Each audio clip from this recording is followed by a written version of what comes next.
Hi, I'm Matt Johnston, and we're here to talk about some sweet lights.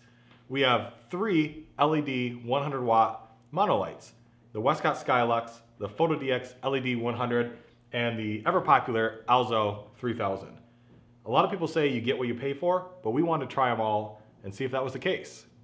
Starting with the Westcott Skylux, which is the most expensive of them all at $1,000, which still isn't too bad for a professional light. So the Skylux is this little aluminum box, and it still looks like it was made in China. It's not too much fancier than the other two lights. And it also includes this really nice DC power supply in this fabric pouch here.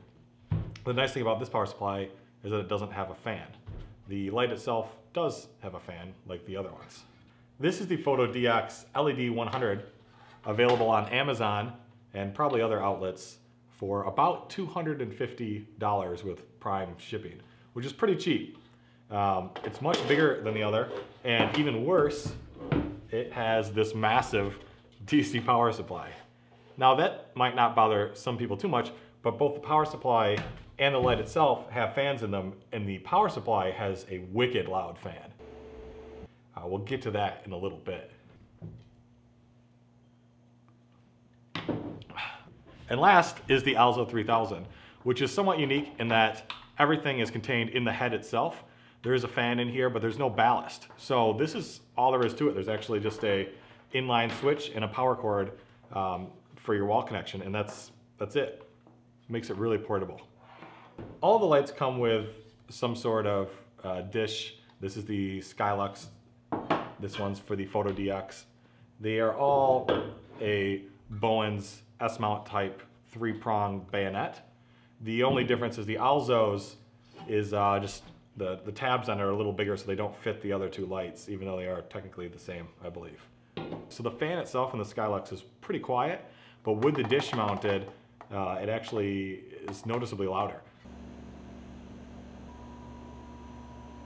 I don't know if you can solve that with some gaff tape or a different dish if you need one, or a softbox or something. We didn't get a chance to test that, but it's worth noting.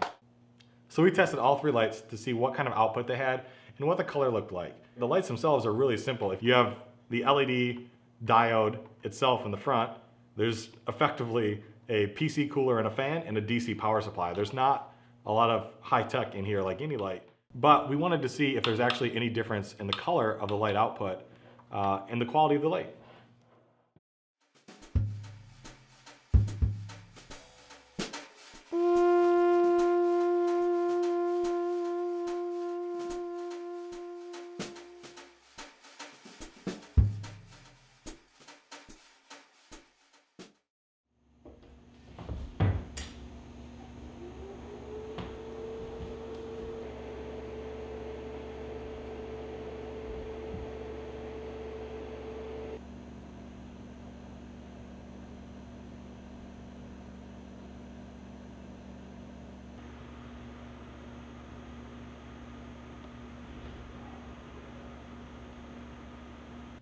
And just for reference, we also have an ice light by Westcott, which is an overpriced plastic tube. And last but not least, we tested all three lights for flicker on my Phantom because I can.